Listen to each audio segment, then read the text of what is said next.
everybody. Welcome back to Everyone is Addicted. Today's guest, Zach, has graciously joined us to share his knowledge and his experience with addiction and mental health. So let's welcome Zach and thank you for being here and take it away. Yeah, thanks for having me on. I guess we'll jump right into it. So, my name is Zack Tidwell. I'm 29 years old now. I'm a Marine Corps veteran, and 6.5 years ago, I shot myself in the face in an attempt to take my own life. So, I had reached a point through personal circumstances and a bad combination of that and a brain injury from a motorcycle accident, and then the subsequent year of trying to self-medicate with alcohol and not speaking up. I reached the point that I didn't want to be here anymore. So I held the gun in between my eyes and pulled the trigger, and it left me completely blind and deaf in one ear, along with some smaller complications like needing to have my face reconstructed. But I had to relearn how to do everything from feeding myself and brushing my teeth and walking all the way up to kind of where I am today. But that was a long slog that where my addiction, which I didn't realize that I had, because I definitely was a functional alcoholic in the time leading up to my suicide attempt, where I became one. Like, that addiction resurfaced along my path in recovery as a blind guy, and I struggled for another 2.5 years, where it was the worst my addiction had ever been. At the very, very lowest point of it, I was blackout binging for 2 or 3 days straight, That's recovering where for I was at too at the end of it. Oh yeah. And yeah. that's the worst when you wake up from the 3 day binge and how you feel and the anxiety because you blacked out and you don't know what you did per se. And then you look at your phone or something, and you're like, ooh. Yeah. And it's that whole, the it's the brain fog that's left afterwards, Mhm. the The shakes. lingering. Yeah, so I was actually somehow never became physically addicted, so I never dealt with like that side of it, but I did. Oh, you're lucky. I got left in that fog and that aftermath where you're Mhm. just miserable, and I don't.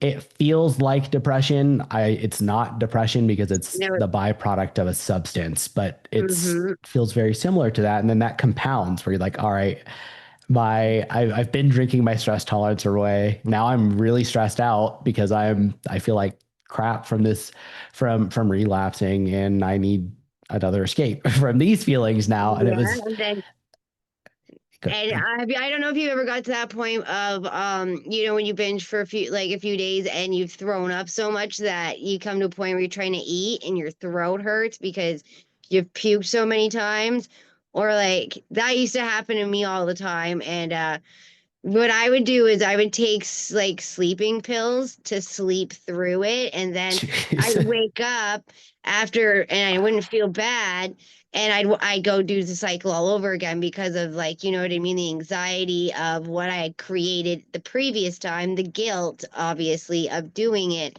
and then create the cycle again. And I was not a functional alcoholic. I planned my life schedule around drinking. So like I worked in restaurants. So I didn't work every day. I only really worked on like the weekends, right? So I would, Sunday came, I was like, hey, I can get really drunk Sunday, really drunk Saturday, or no, sorry, really drunk Sunday, really drunk Monday, maybe get drunk Tuesday, and then try to get better by Friday so I can go to work. Like it was, yeah.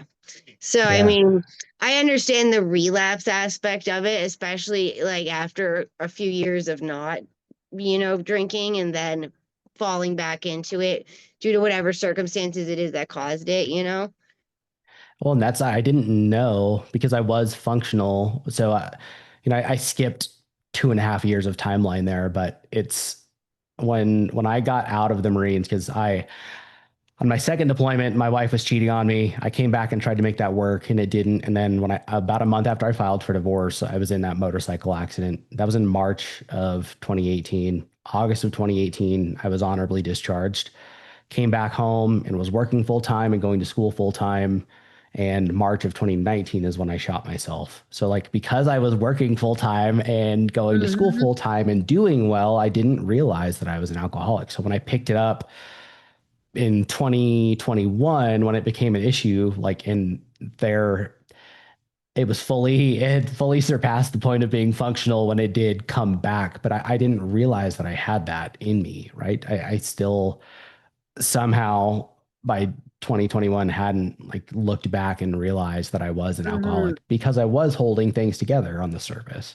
Yeah, and that makes it harder to realize that you have a problem. Like with me, people were telling me that I had a problem. Like, so I knew that I had a problem, opposed to like people not knowing about it and stuff like that. Like it Yeah. was still always just very obvious, I guess, with me, right? And the worst part was that I was sober for 3 years and then I got this job working as a server, and my boss was somebody I knew from AA. So I had relapsed at this point, and Uh-huh. coming in hungover, I like just knew she knew, and it was that guilt feeling, just oh. Yeah. Yeah. It's kind of becomes a self-fulfilling cycle by the time that it has reached the point of an addiction because of all that stuff. And that's, Hmm.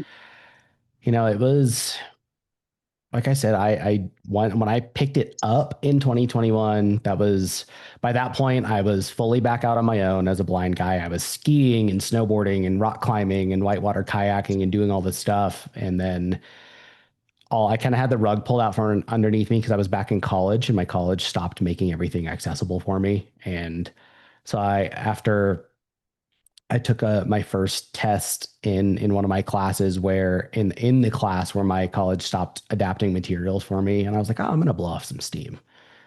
I'll have a drink tonight, and that just it unlocked whatever that Hmm. addiction was, and it The was demons, I guess. yeah.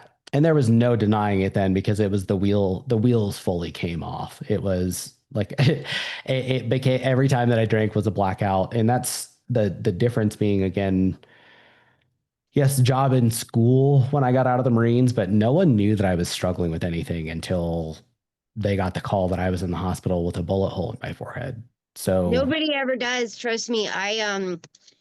I tried to commit suicide as well, and it was the I did it in a way so that um I didn't have to kill myself. I would die because I had surgery. So what I did was I got really drunk before I was supposed to get a medical abortion, right? So I knew being put under with the alcohol in my system would kill me, right? Because it would slow my heart rate down so much. But the freaking power went out and they couldn't use the machine. So whoa. so then I couldn't do it anymore, right? And because I never had the balls to do it myself, I had planned this out like, oh, this is perfect. Everybody will just think it was an accident, and didn't work out. And, I had my reasons for doing it and stuff. My dad had just passed away in that same hospital, and I just wanted to be with him because I was very close with him. So that was what led to that. But I guess, got lucky in the sense that the power went out. I guess some divine interventions in play there. But it's almost like you where you survived that where most people don't, right? So it's kind of like you obviously have some God or not. I don't know if you believe in God or not, but life in itself has some form of a purpose for you. You know what I mean? Yeah, I don't know. I always make the joke that I'm a machine gunner who couldn't hit a target at point blank range, Oh but my God. I I love think the way you put it makes it sound better. So I'll take that. But I like that.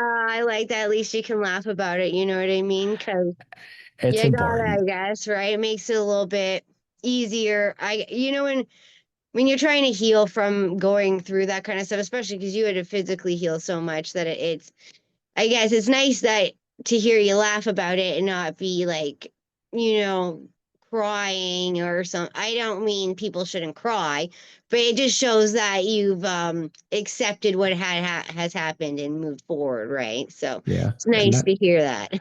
that took a long time though. That was a lot of work, right? That there was a lot of work in it.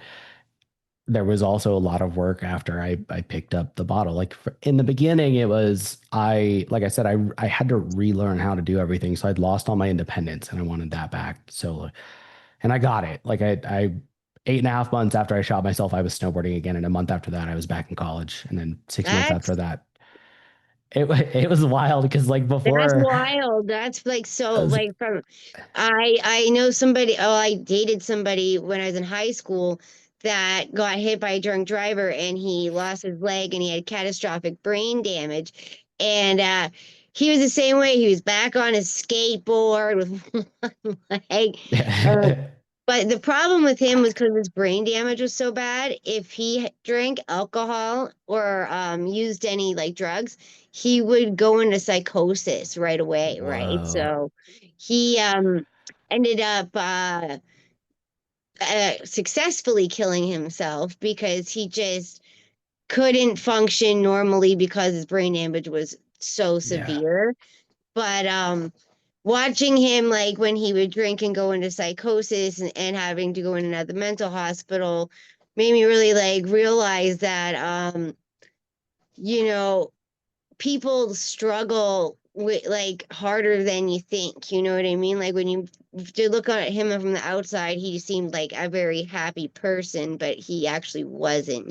So if when you say that people were shocked that you were like that, they feel like that's just how people who are truly that depressed are. They don't show it. Yeah. Well, and that's something I talk about a lot is like as a society,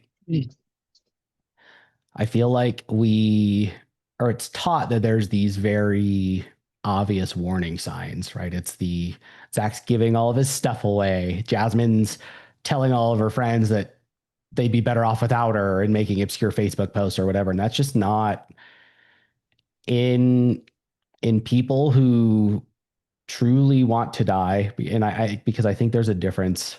I think there's people who truly want to die, and I think there's people who think that they truly want to die. Both need help. Both need the same amount of help. It's just as big of a problem and an emergency to help those people. But I think the people who think they want to die show more of those warning signs, and that is them asking for Mhm. help, even though they don't Posting know. Facebook the things that are depressing and Yeah, and they yeah, like don't. showing signs and even maybe talking about their life in a way that is like sad, where like it gives it away that they're struggling mentally, right? And Where that's them asking for help without doing it directly. And they may not know that that's what they're doing, but that is what that is, as opposed hmm to I hit it up to literally. So 4 days before I shot myself is when I decided that I was going to kill myself. 3 days after that, my parents were in at my house in my room where I had just held my gun to my head a couple days beforehand and decided that I was going to kill myself, and I didn't say anything. The next day, when I did shoot myself, I talked to my roommate. He came home early while I was recording a suicide video.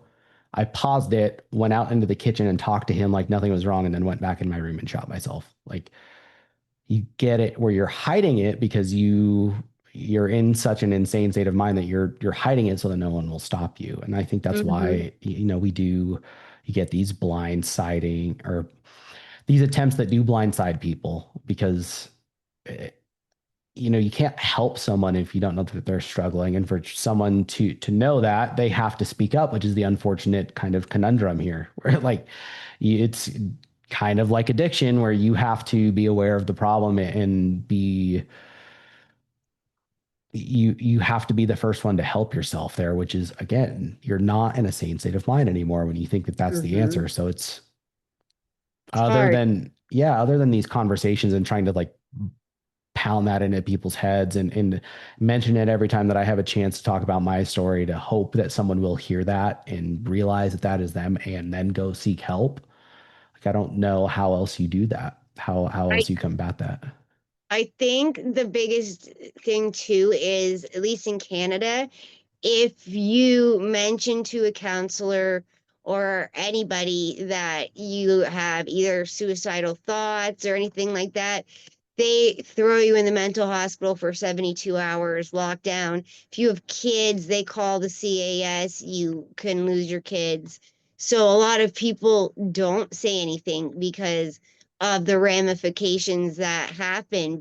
You know what I mean? Instead of them actually helping you, they don't. They almost punish you for admitting something like that. So that's why, like, Yeah. I know in my past, I've never admitted it. Even when they'll ask you in a mental health assessment or something like that, have you ever thought of these things and stuff? I always say no, never, never, never, never, which is an absolute lie. But I don't want them to call Children's Aid or, you know, uh, throw me away for 72 hours and then assess me Yeah. and, maybe I'm not in the right state of mind still and keep me there longer. And so It's I'm afraid, like I was afraid to ever say anything about it. And I know that is just the way our country is. If you say anything about it, you're almost punished, which is why so many of my friends have committed suicide. Like I have like I know at least five people, and I'm from a smaller town. So, and it's just because of the fear of asking for help because they think that it's yeah. just going to be make their life worse, right? So, I have spoke before, and because I specifically reached a point in 2021. This was, I guess it was the end of 2020 rolling into 2021, but it was before I picked up drinking again, where I had my independence again, but I reached the point where I didn't want to be alive anymore. I think it was just the pace of life kind of settling in and me realizing how different everything was because I was fully back out on my own, and it was COVID lockdowns. It was also winter break over school.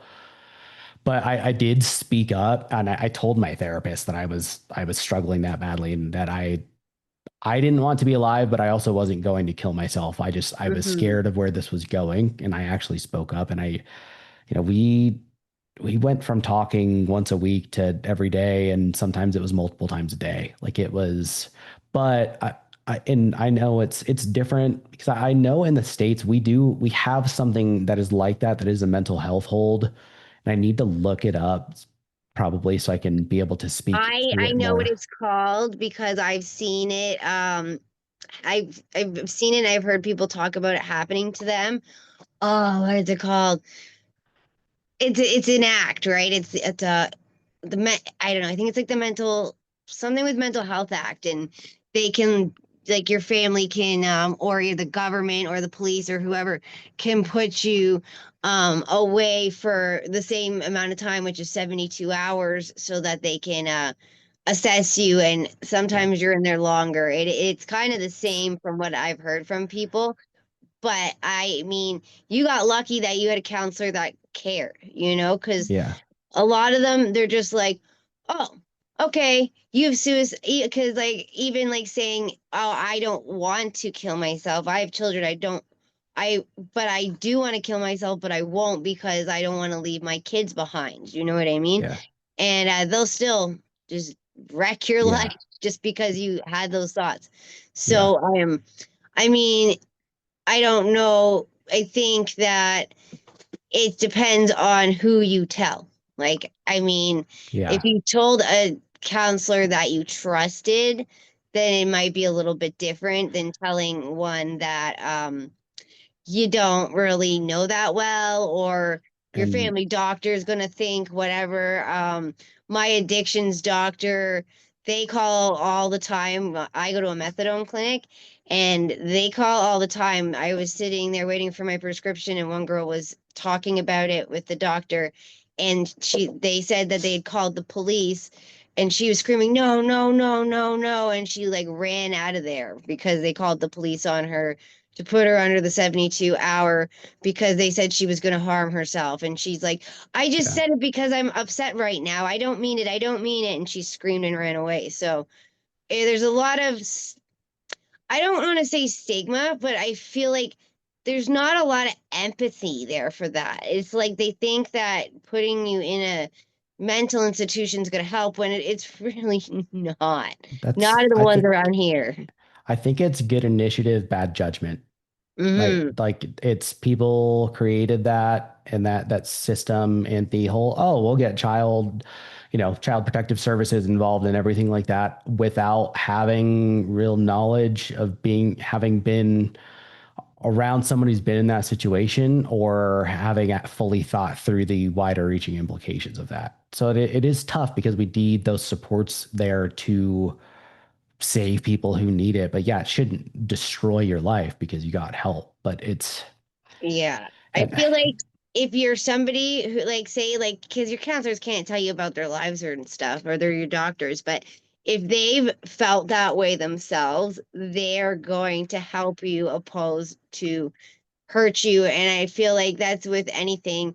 Like if they have experienced addiction, they're going to be able to help you so much more with because they have the experienced aspect, right? yeah, Opposed to doing textbook. And that's all they kind of do is they do it by the book because I guess that's how they kind of have to. But like my doctor has experienced addiction and she's an addictions doctor. So she's really good with talking to me about, like staying sober and like yeah, actually giving me coping mechanisms.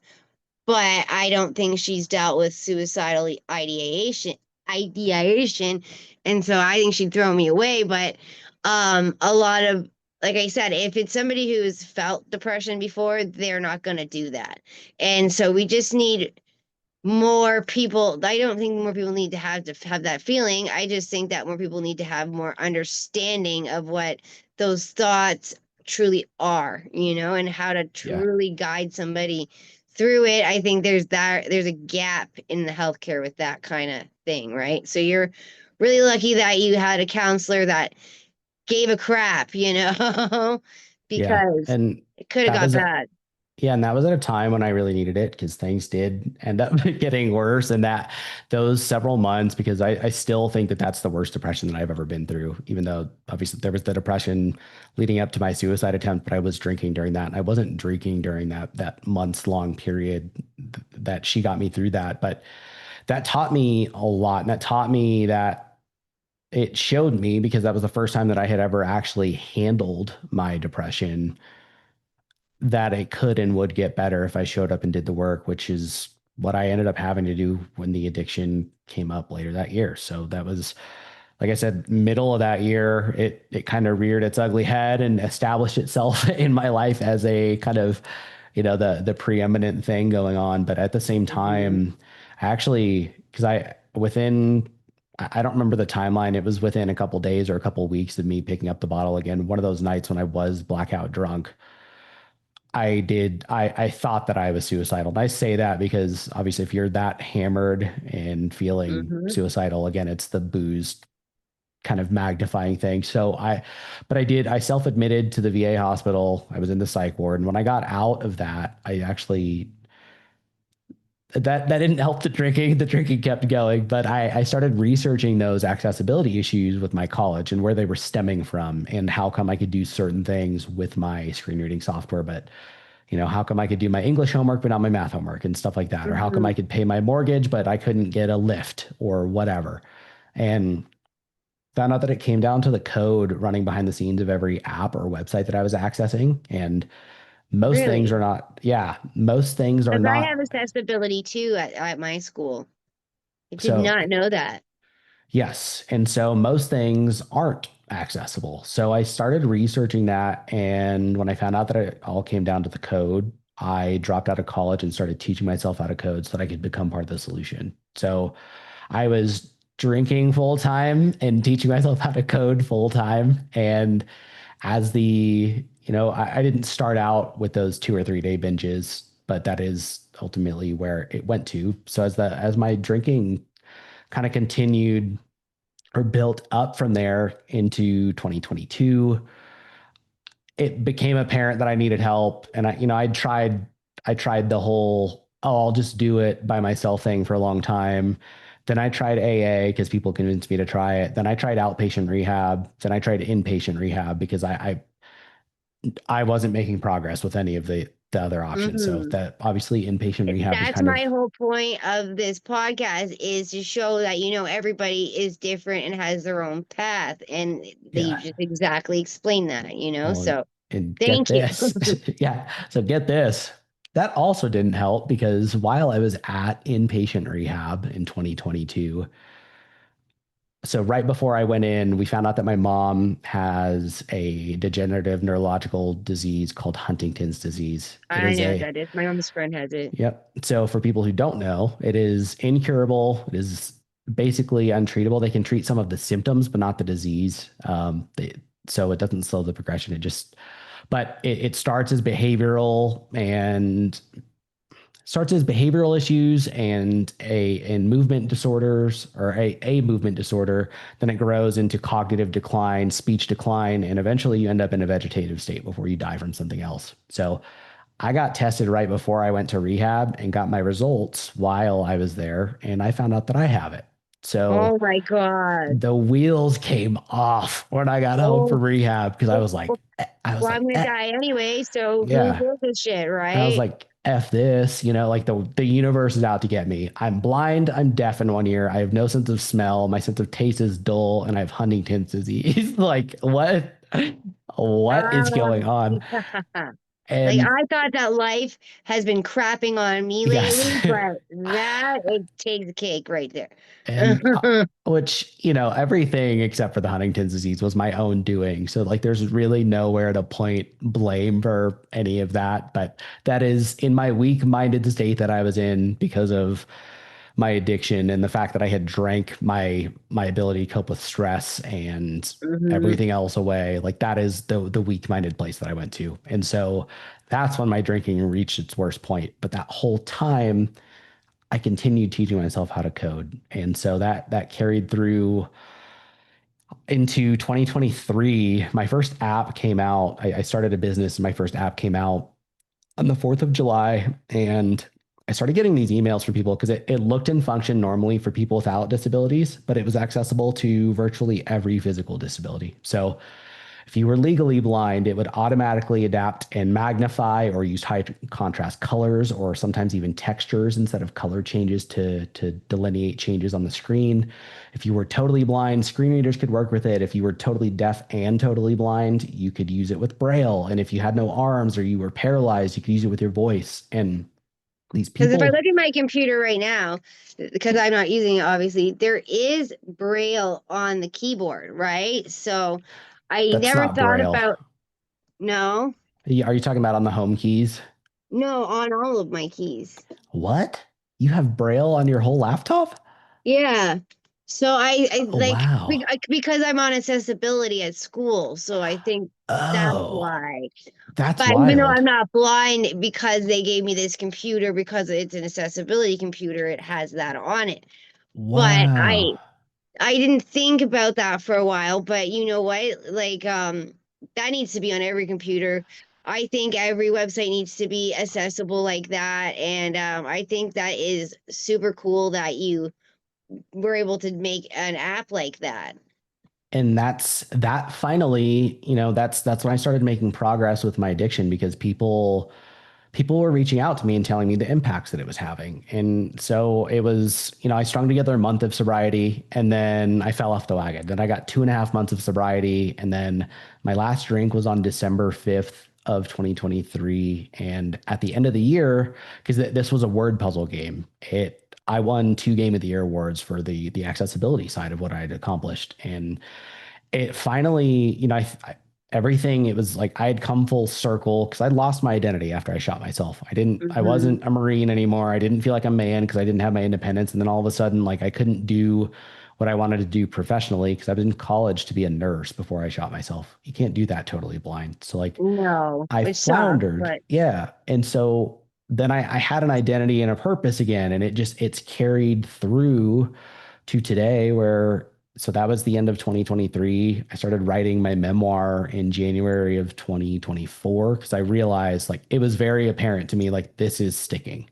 Something had hmm. changed and I don't go to meetings, I don't do anything else. It was just I needed that void that I was trying to fill with alcohol was finally filled from something. And it's not like it wasn't easy from there to maintain the sobriety, but it has gotten easier over time. And so now I started building another company in March of 2024 because I wanted to use, like that game was a proof of concept that I could do all of that by myself. And so Well, now my I'm, family loves word games and they all play word games together and stuff, right? So realistically, it's actually a pretty popular type of an app, right? And they all compete yeah, against each other. So really, it's a good idea. And it also helps, like my kids use it with their grandparents and they compete over who can figure it out and stuff. So it helps with yeah, learning for children, and children with accessibility needs need that too, right? Like, yeah, I live near a blind school, so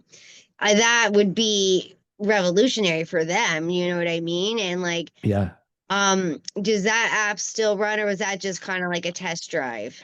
I will be re-releasing it. So this is where I was going. I started another company last March and have And been what's it building out. called? It's What's it not called? it's not out yet. So this Oh, is okay. give me this is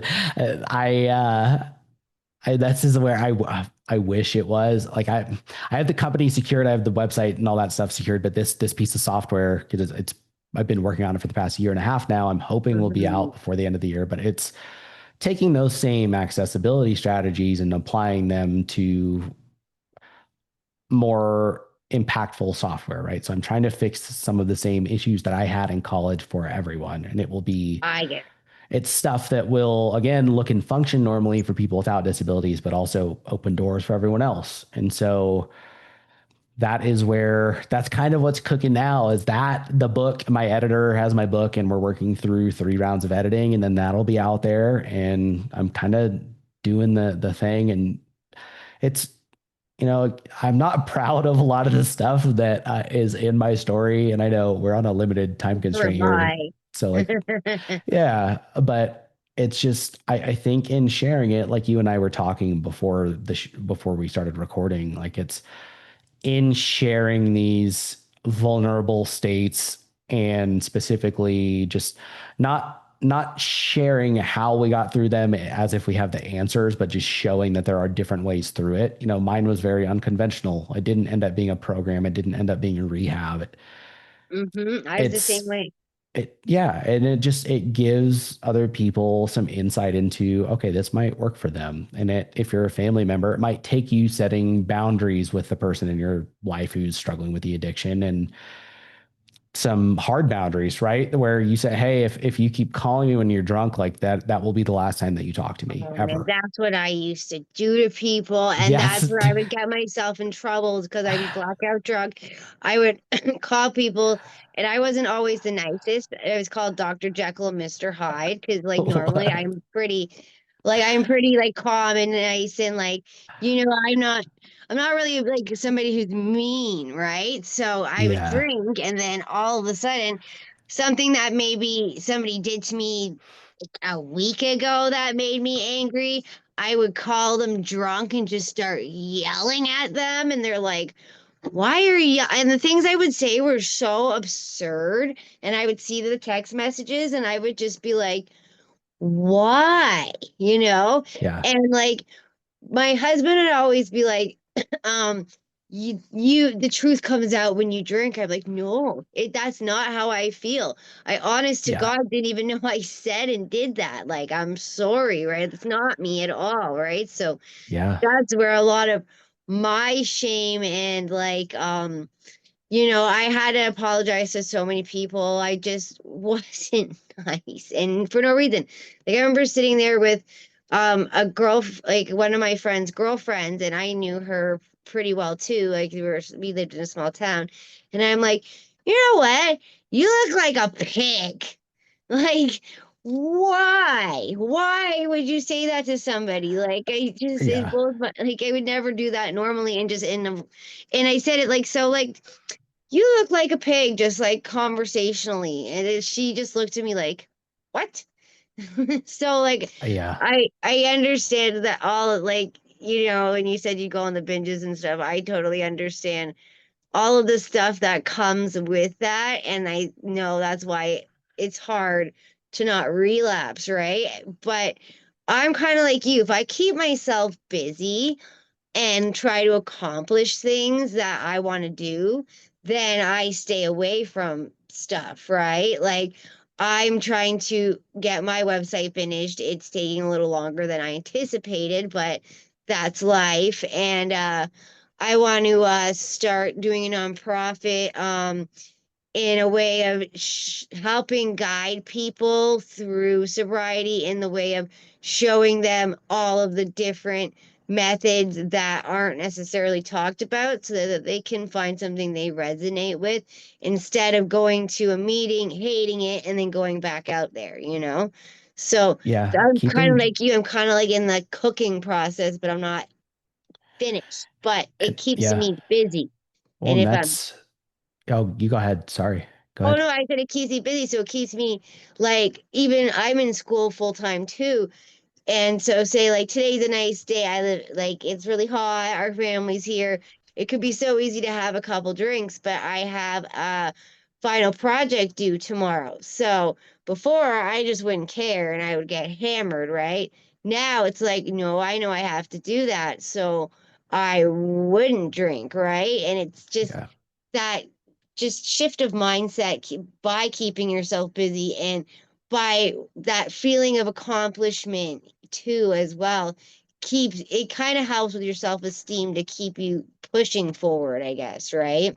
Yeah, and for like the first 3 months ish of 2024, I was basically gone, like out of town. Like I was on constant trips to go skiing or whatever I could find just to keep me away from the house because I drink when I'm alone. And so, Mhm. I do, like you said, though, I still keep myself very busy. I've always been very, very active, but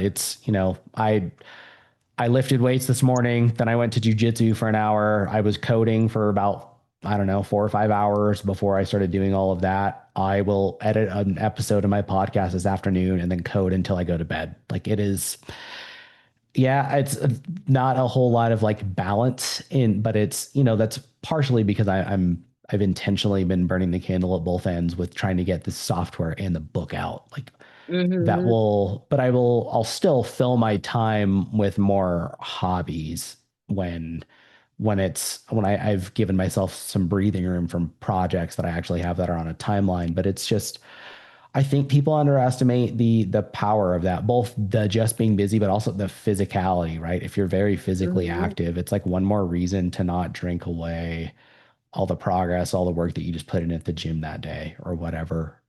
Oh yeah. Yeah. And even with like your coding, like then that like you feel like, well, I put in all this effort into coding and then I just kind of drink away my progress, you know, because tomorrow you're not going to want to get up and continue. You're going to feel like One crap. literally can't think straight enough to think through the Hmm. logic. Like coding is all just logic problems, and I would get that be so hungover that I couldn't think the next day to be it like was not possible, or I had broken my code while I was drunk trying to code, and it's just yeah, it's nothing good ever came out of it. So it No. took me 2.5 years to figure that out. So it does. Like I honestly, I went to I started AA when I was 24. I'm 37 now, right? So this it did take me a while. I went for 3 years, but I was 13 stepping, if you know what that is. Uh-uh. So I was seeing somebody in AA behind, but No. but What? yeah, so I was seeing somebody in the program. So instead of going to try to get sober, I would do my hair and my makeup and like all I cared about was seeing him. Do you know what I Yeah. mean? So and I even because I didn't want anybody to know that I was seeing him, on my fourth step I lied about his name and everything. So like I just wasn't gonna get what they wanted out of like what it is out of that. Do you know what I mean? Because I was doing that and then he broke my heart and I went back out drinking like vengeance, like woo hoo. And I'm somebody who will start drinking alone and then go out to a bar by myself, which is also dangerous, and just meet people and talk to them and just disappear into the night for a couple of days. Like it's not good. Yeah.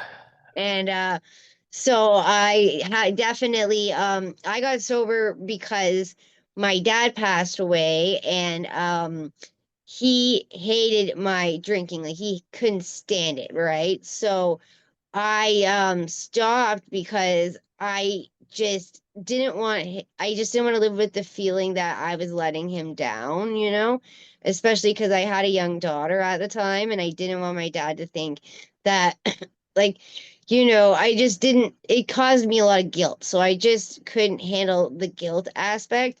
And so I stopped drinking, but I was introduced to Percocets, and there was a lot Oh, of family drama that happened after my dad passed away. So the Percocets took the grief and the family drama away.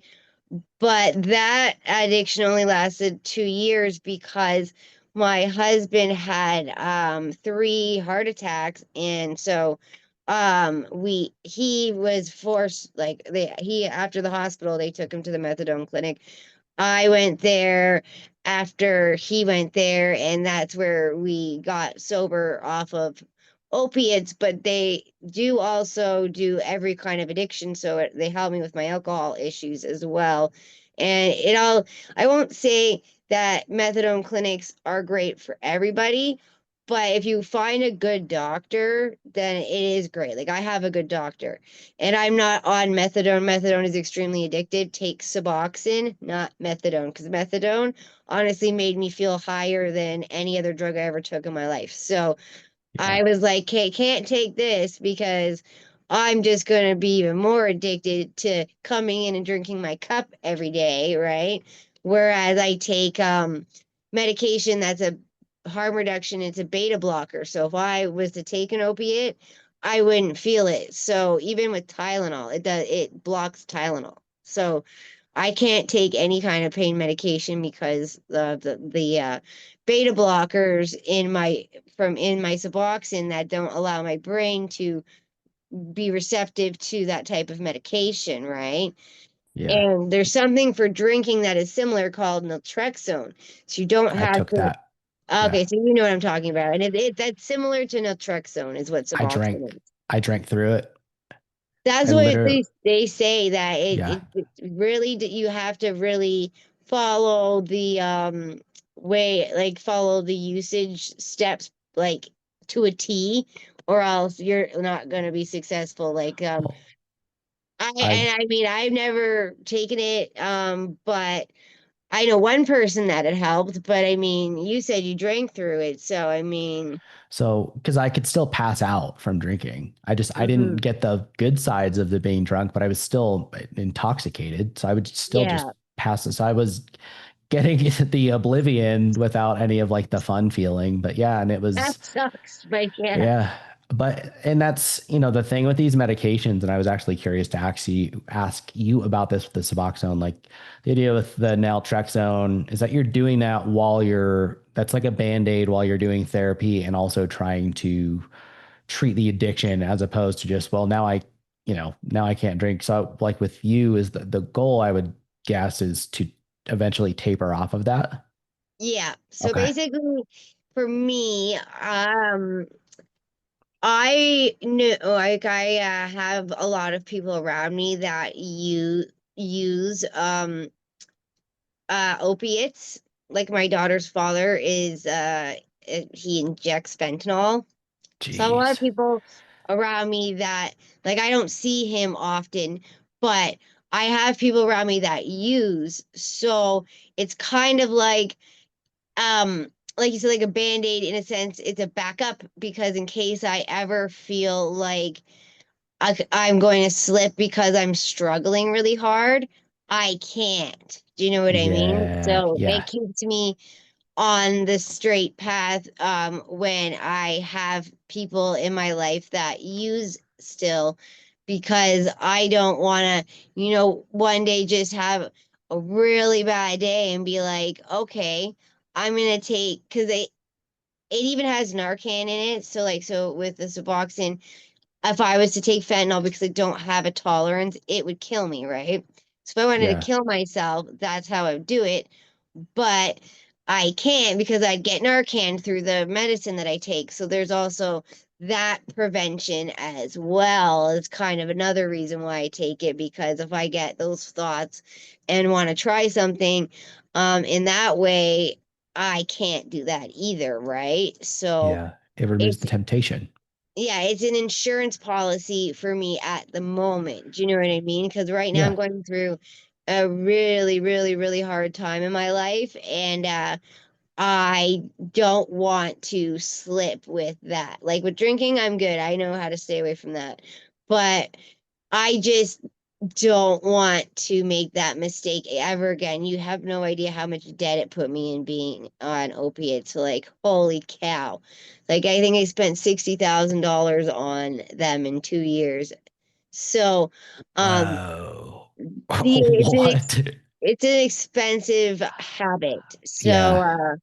I don't want to go back. So yeah, like I eventually will taper off, and I've had friends do it. So I know how to go about doing it, but I want to get out of like have this situation resolved, and then once it's resolved, then I can taper off and move on, right? But Yeah. when I'm in the thick, as I call it in my life, I'm in the thick a little bit, that I don't want to make a mistake, because I have children and I don't want to ever do anything to hurt them. So I'm trying my best to make sure that I don't slip up in any sort of way. Do you know Yeah. what I mean? I think that's smart. I tapered myself off of my antidepressants last October, and then I just, Oh, that's hard. well, I just had, I don't know, three months ish of the worst depression that I've had since 2021. But I got through it, and that's because I was Well, in a congratulations to you, because I know how hard it is. It's harder than coming off of like fentanyl. It lasts longer. It's terrible. It wasn't, yeah, just, I feel like it was after I got off of them and it was out of my system is when it kind of opened the door for things to get real rough there for a while. But I think I was able to come out on the other side of that without having drank or done something else stupid, because I was in a good spot when I started that in October, Yeah. right? So I think you're looking at it in a very intelligent way. Like the measured approach is, especially with something as slippery as sobriety, is kind of important. So, yeah, And like I guess if you do have, like I said, like you coding, like you're trying to get like this app going for schools, which I think could be revolutionary, because like you said, there's gaps there with that, right? With the accessibility issues, which I mean, as a student, it I would think that that would be extremely difficult to have to deal with. Like you said, like you could do your English, but you couldn't do your math, and like all that kind of stuff, right? Or even just for people who are deaf and blind, like that's difficult as well for accessibility. I don't really know what they offer here for that, right? We have specific schools that are trained for them, but they want to go to regular college and be a regular person, right? So they should they be able to. yeah, Yes. so it's not like, oh, you have to go to the blind school, that's not fair. So I think that what you're trying to do is something that's so overly positive that helps you push through, getting off of the SSRIs or the benzos or whatever it was that you had to get off of, because I know that they stop your brain from producing dopamine, so you go into a huge depression until your brain starts producing that dopamine again. So it's really difficult, and I commend you on being able to get through it and still be working on your memoir, working on your app. And you said you had a podcast. Now, what is that called, and what does that entail? It's not blindness related, but the name I've been told kind of implies that it's just a play on words. It's called Going In Blind with Zack Tidwell, obviously because I'm blind. But it's I'm a very curious person, and it's all long form conversations with people. So I would say episodes are typically around an hour and a half these days, and It's a really wide spread of people, whether it's doctors or other people who have been through crazy stuff and specifically come out on the other side to do big things. I've had a former Super Bowl champ on who had to quit his career because of he had to have 9 emergency brain surgeries from all the brain trauma that he had. Or I've had a Silver Star recipient and a Bronze Star recipient on, and I think the episode that came out on Monday was with a professional dominatrix who does it in a therapeutic setting. So like I'm all over the place with it. But You're kind of like me with that. You yeah, kind of talk to an eclectic variety of people. yeah. And so, yeah. And I want to, I've got a founder of a huge technology coming on soon. And I want to get more into that space too. Some of it's like your show is very successful. My show is 9 months old, not even. So it's still, I got to build up some credibility there before I can start landing like bigger guests and stuff. But I want to shift in that direction because I'm curious about how people pull off some of the stuff that they pull off. And it Oh, I seems like you are know. too. Yeah. Especially when somebody like I interviewed a doctor that I think he had like 5 PhDs, but Crazy. he began as an alcoholic that had his like it's called he said that he got so blackout drunk that the cops kicked in his door because he had his children in his care. He doesn't remember if he fed them, he hadn't changed their diapers, nothing. The mom comes and takes the children, and the son looks back and says, "Daddy, Daddy, please stop drinking." And then he became homeless. And then once he became homeless, I don't know how he started going back to school. He has a really thick British accent, so I This is can't. Rob Kelly.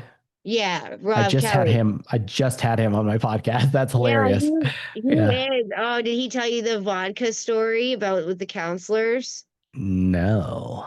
Oh, so he said that the way he found his counselor was he said, if you had a bottle of vodka and I said I was going to stab you for it, Oh, if you yep. didn't give it to me, what would you say? Right? Stab you in the face. Yeah. He said that two of them were like, what the hell? And the other one was somebody who had had addiction in the first place and like but prior. And she's like, I'd smash it on the ground. And he's like, that's how I picked my counselor. So yeah, Yeah. but yeah, he, like I said, like just how he managed to get so much education and understanding like neuroscience and stuff like that from going to that.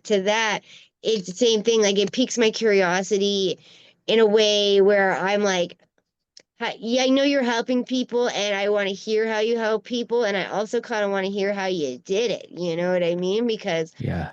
I want to accomplish big things in my life. So picking people's brains who have done so definitely is something that I like to do as well. I'll admit.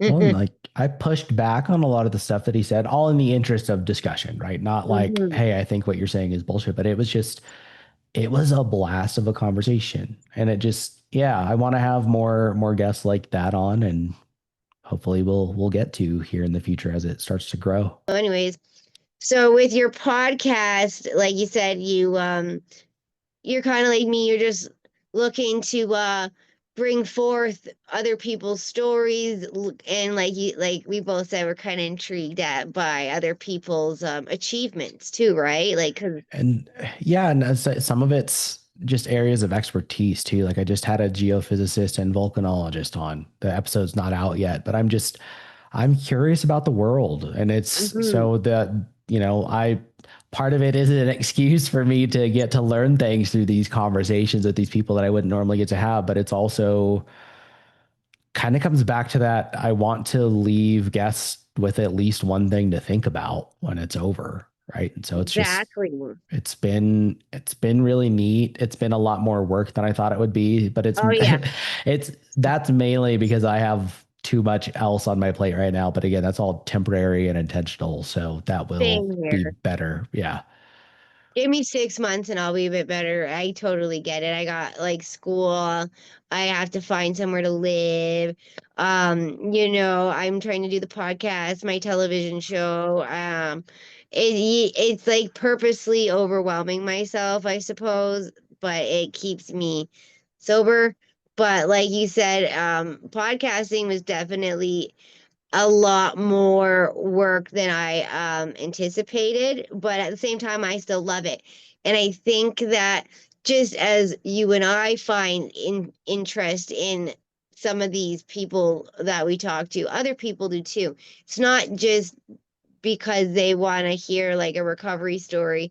It's because they're also interested in some of the things that these people talk about that we don't really ever get to hear about, you know? Yeah. And that's why, like personally, I haven't gone into a niche. It's not about blindness. It's not about addiction. It's not about, Mhm. inspiring stories. It's literally just if I find something and I'm curious about it, I'm going to talk to someone about it. And I think it leaves the door open just for it to kind of follow where my interests are. And hopefully, like I said, people learn something.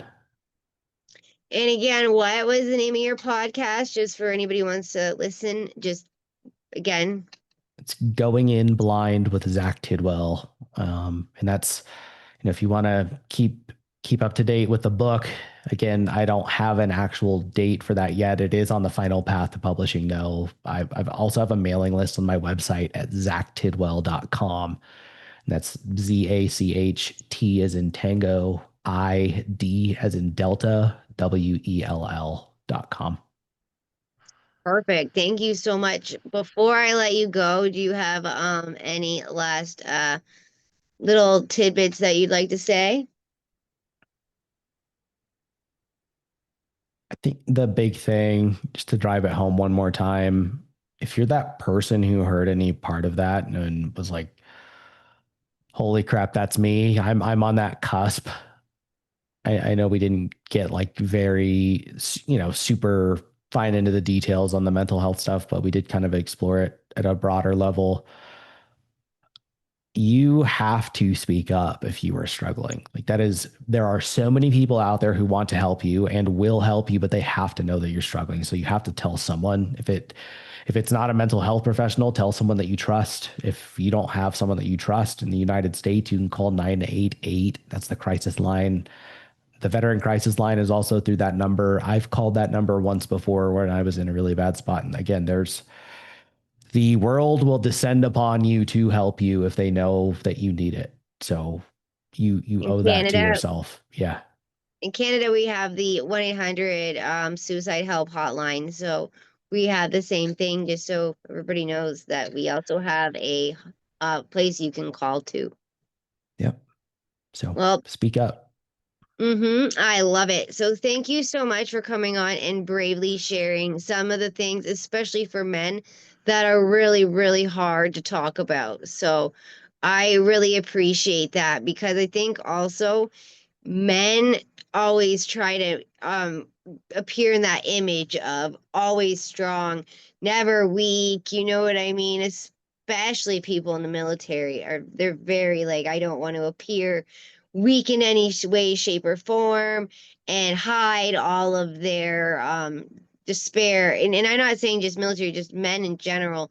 It's just our, I think, ingrained in us that men don't cry, you know what I mean? So, or men don't feel, or whatever it is. So I really appreciate you coming on and sharing what you did, because I think that it'll help a lot of men specifically be like, you know what, it's okay for me to have felt this way, it's okay for me to have maybe attempted this, you know what I mean? I'm not alone. And um some, like, it might help them speak out in a positive way as well, you know what I mean? And that's why I think it's great. And I love your perspective on not your perspective, but on what you're trying to attempt to do when it comes to the coding, because it's something that is a huge gap, I think, within our schooling systems, especially, you know. And I think it's amazing that you're trying to do something like that. And I think that your memoir is probably very interesting. There's a lot to it. Obviously, it's we kind of just skimmed over a lot of stuff here. There's a lot to unpack, and again, a lot of Hmm. it is stuff that I am not proud of that is in there, but I think that needed to be, or I think it needed to be in there because that's that ugliness of recovery. And when I say recovery, I mean in a physical sense, because it was rebuilding my entire life like that.